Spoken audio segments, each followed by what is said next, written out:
ak soxna si donc lan la Birima def Birima dafa confirmer ne moom wax na ak Adji Sarr wax na ak nijaayu Adji Sarr déglu leen encore une fois dafa confirmer mu ne moom wax na ak Adji Sarr wax na aussi ak kan nijaayu Adji Sarr donc nijaayu Adji Sarr boobu maa ngi leen koy won ngeen déglu ay kàddoom moom ay kàddoom moom dafa ne nañu bàyyi mbir mi ci loxo yoon parce que yoon jënd na leen ñoom jël nañ ko préparé nañ ko ils ont fait coucher le deal ñoom li ñuy xaar mooy ñu dem ci yoon ñu indi seeni ay fabrication yu bari ñu teg ko ci ndodd Ousmane Sonko ñoom moom yoon bu boobaa ñu ne il est coupable de tout léegi xaaral ma tegal leen ka nga xam ne moom mooy nijaayu Adji Sarr bi mi ngi nii.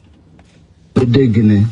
Adji ak Ousmane Sonko parce que yarewuñ ko noonu biñ demee nag ba koo xam ne moo ko mag ci ay at mun ko jur ñu wax ci moom loo xam ne rafetul dafa ñaaw si déggin comme nag affaire gi dem na ba ci yoon nañ ko bàyyi si loxo yo moi j'ai eu la chance de parler 2 fois à Adji Sarr pas plus tard qu'hier wax naa ak moom téléphone si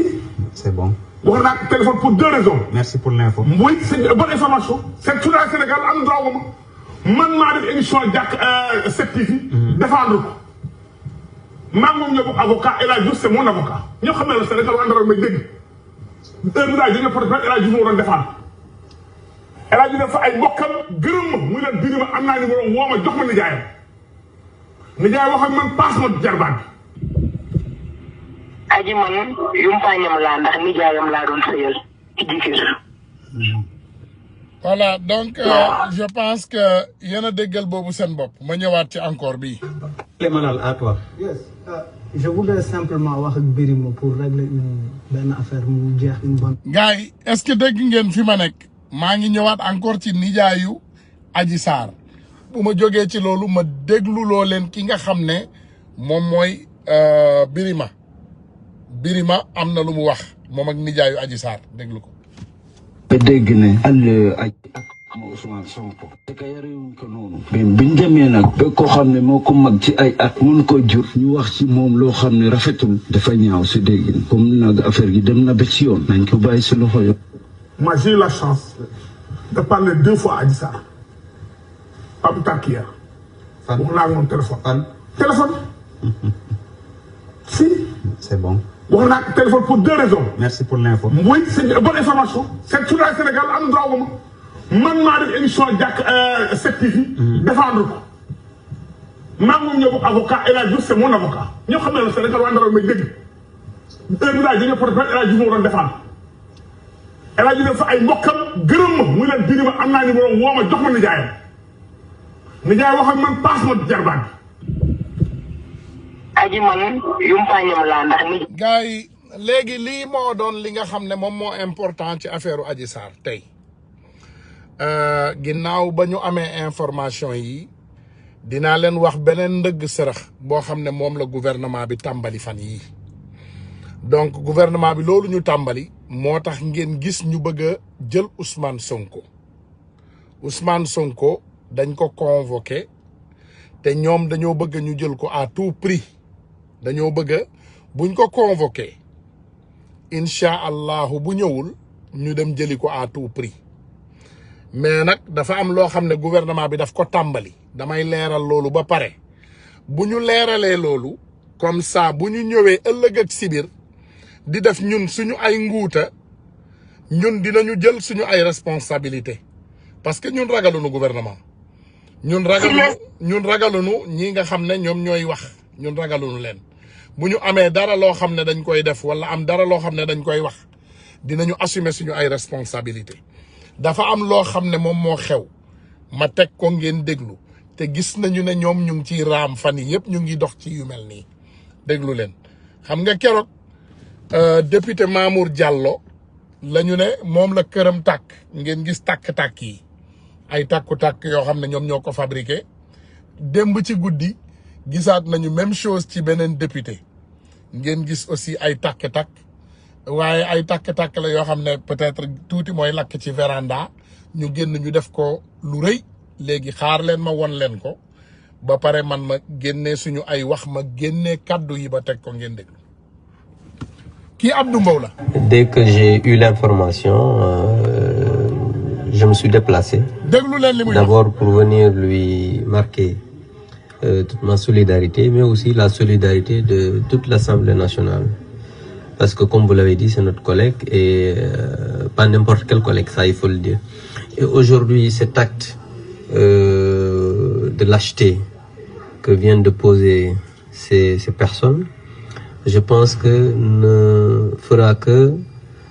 davantage quand même renforcer notre détermination et notre engagement à travailler pour ce pays. C'est ça qu'il faut dire, parce que je pense que ces actes qui sont d'une autre époque sont à bannir dans ce pays. Je l'ai dit aujourd'hui lors d'une émission que tant que le président de la République, Macky Sall, sera à la tête de ce pays, personne ne va déstabiliser les institutions de la République. Et je pense que cela veut dire simplement que les Sénégalaises et les Sénégalais doivent comprendre que nous sommes à un tournant décisif. Nous sommes à un tournant décisif et c'est pourquoi aujourd'hui, on doit comprendre que le pays a besoin d'hommes d'État. Le pays a besoin d'hommes mûrs. Le pays a besoin d'hommes qui peuvent travailler à ce que le Sénégal puisse aller de l'avant. Au moment où une pandémie est en train de décimer le monde, au moment où le Sénégal a en tête son président est en train de travailler à ce que les populations puissent se vacciner, en ce moment même, des personnes qui sont mues que par des intérêts personnels, des personnes qui, je l'ai dit tout à l'heure, qui ont une... Parce que ça, ce sont des actes lâches, sont en train aujourd'hui de poser ces actes qui sont d'une autre époque. Et je l'ai dit tout à l'heure, cela ne fera que renforcer notre détermination pour le pays, notre détermination pour la coalition Benno Bokk Yaakaar à accompagner davantage le président de la République. Voilà, dafa am loo xam ne dama ko bëgg a leeral sénégalais yi ngeen dégg. On a appelé à la résistance. Kilifa yi laay waxal ak doomu Sénégal yi ngeen dégg lépp. On a appelé à une résistance. Dañu appelé résistance te duñ ci dellu ginnaaw. Fan yi gis nañu ñoom ñu yor seen beneen deal bu bees boo xam ne dafa bokk ci li nga xam ne ñoom mooy seen plan. Mooy tey ñu taal seeni ay këru jàmbur wala taal ay këru député yoo xam ne ñoom ñoo leen xam ñoom ci seen bopp. Bu boobaa ñu daal di ko jël dajale ko yépp def ko benn deal boo xam ne dañ koy bëgg a teg benn doomu aadama wala ay doomu aadama. Parce que audio boobu Clédor defoon keroog te ñun ñëpp ñu gis ne audio boobu amul benn sikki sàkk ci biir amul dara loo xam ne def ci lëndëm ñooñu déjà ñu ngi leen di accuser ay accusation yu rëy yaakaar na ñun dinañu toog seetaan leen ñu tëj doomu jàmbur yooyu ay at yu bari ci biir kaso bi dañoo juum. Xam nga je pense que Macky Sall ba léegi comprendrewul ñun fu ñuy waxee Macky Sall ñun liñ lay waaj a def du nëbbu te duñ ko nëbb te dinañ ko génnee te ñun buñ ko defee day Sénégal lépp te kenn joxu ko dërëm. Et écoutez, c'est ça la différence moom mu bëgg a lakk doomam dóor doomu jàmbur. Il faut que sénégalais yi ñu jël suñu ay responsabilité boo leen gisee sama waxin ngeen xam ne sama xol neexul mais résistance moo mën a génnee Sénégal ci nguuta gi mu nekk. Lii cri de cœur la nag xëy na comme ni ma leen ko waxee duma amaat pour ñëwaat di leen wax lii moo tax ma leen koy wax fi mu ne nii jour bi nga xamee ne nag moom la ñu convoqué Ousmane Sonko jusqu'à ce qu'on le confirme muy àllarba dinañ ko posté ci page bi bëgg nañu doomu sénégalais yëpp mobiliser wu. Ousmane Sonko suñ koy yóbbu ñun ñëpp nañu fees ci kaso yi Ousmane Sonko buñ koy yóbbu ñun ñëpp nañu jaay suñu bakkan Ousmane Sonko suñ koy yóbbu ñun ñëpp nañu jóg xar suñu tànku tubéy ñu ne déedéet non à la dictature.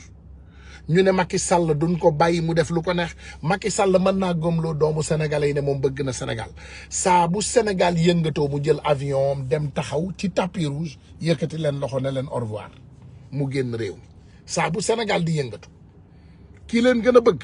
day yëkkati loxo mu ne leen au revoir maa ngi génn réew mi à tout à l'heure kooku la ñu bëgg a gëmloo ne moo bëgg Sénégal ñun ci ban réew lañu nekk ñun yan doomu aadama ñoo ñu jiite en réalité yan doomu aadama ñoo ñu jiite ñun ci ban réew lañu ne les Sénégalais doivent prendre leurs responsabilités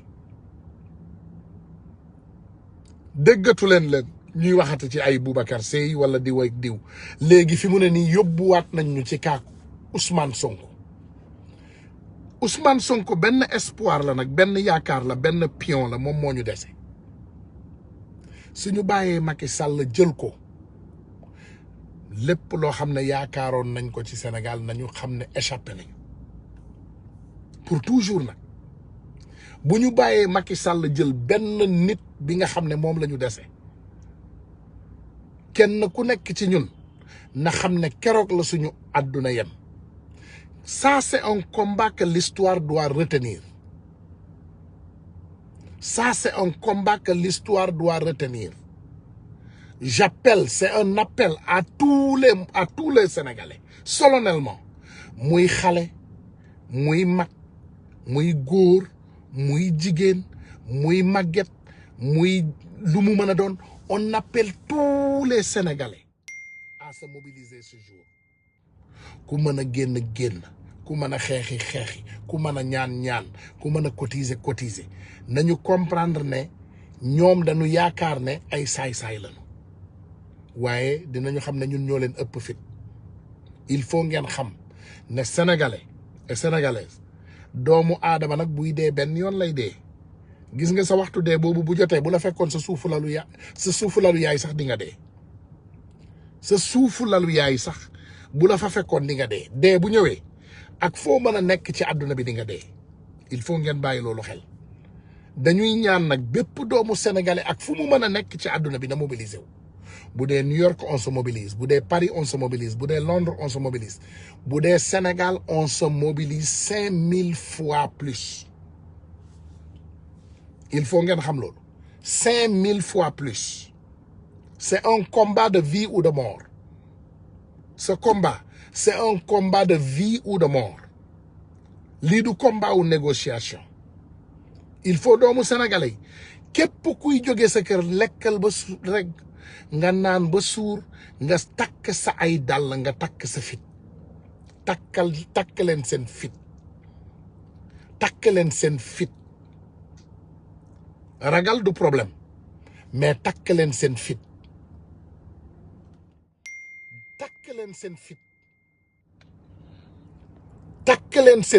na sénégalais yi takk seen fit na sénégalais yi pare pour joxe sunu bakkan pour protéger le président Ousmane Sonko Omar Blondin Diop jaaroon na fi mais il ne l'a pas survécu rey nañ ko Mamadou Dia jaaroon nañ fi il ne l'a pas survécu rey nañ ko Thomas Sankara sax jaaroon na fi ñu jël bakkanam Patrick Lumumba jaar fi ñu jël bakkanam kii nga xam ne moom moo doon suñu maam sëñ Touba mu jaar fi Touba bi jëflanteeg moom ba tey jii ñuy wax ak yow joon si yàlla tey am na lu bari loo xam ne ci histoire les gens ne sont pas rendus compte de cela waaye dañ ñoo yàgg noot te nekkul teguñu ko ci dara nag bu dul traître bu dul ay traître yoo xam ne ñoo ñu infiltré te Macky Sall fait parmi ces traîtres Macky Sall du doomu sénégalais bu jub doomu sénégalais bu baax ce n'est pas un bon sénégalais il faut ñu xeex ba géej gi fer ñu continuer xeex teg ci suñu bakkan ba la nga xam ne moom mooy xeexu Sénégal bi ñun ñëpp ñu am ci ndam mes frères sénégalais et sénégalaises nañu xeex battons-nous nañu xeex ba am li nga xam ne moom mooy suñu ndam parce que Sénégal daf ñu soxla Ousmane Sonko daf ñu soxla te nag comme ni ma leen koy waxee lii du doon xeex boo xam ne mën nañ koo xeex ay ati at mënta nekk lii xeex la boo xam ne dañ ko war a xeex tey jeexal ko tey xeex bii bis bu ñu rawee dinañu toogaat ñu mat suñu ay baaraam ba mu dog donc jël leen loolu ngeen dugal ko seen biir bopp yi ngeen fanaanoo ko incha allahu rabbi tey xol bi moo neexul fi ngeen may gisee nii defe naa dafa am foo xam ne dama ci toll ci combat bi il faut ma daal di arrêté fii incha allahu rabbi suba dinaa ñëwaat ma gën a yaatal li nga xam ne moom mooy waxtaan bi incha allahu rabbi maa ngi leen di ñaanal jàmm di leen ziyaare di ko ñaanal ñëpp di leen balu àq nag parce que bëggoon naa waxtaan bi gën a gudd